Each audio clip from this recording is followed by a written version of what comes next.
চাকগুলো আগে ভালো করে ধুয়ে নিই, ছোট ছোট টুকরো করে থালায় সাজিয়ে নিই।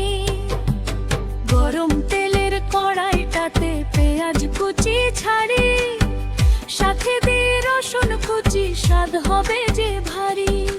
কাঁচা মরিচ আর শুকনা মরিচ তেলের ওপর দিই, সবগুলো রে মিশিয়ে নিয়ে ভালো করে নেড়ে নিই।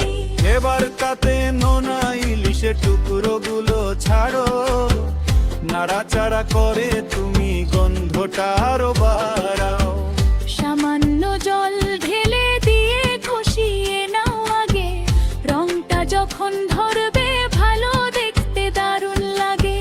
মরিচের গুঁড়ো দিয়ে ঝালটা একটু বাড়িয়ে দাও, হলুদ আর ধনে গুঁড়োর ঘ্রাণটা নাও। আবারও একটু জল ঢেলে দিয়ে ঢাকনা দিয়ে ঢাকি, রান্না শেষের সময়টুকু সেটুকুই শুধু বাকি। কানে যখন ঘর ভরে যাবে, বুঝবে হলো ভুনা। বাঙালি এই খাবার একবার খেয়ে দেখো না। মাছটা যেহেতু নোনা, লবণের নেই বালাই, সাবধানে দিও লবণ চেখে তবেই দিও।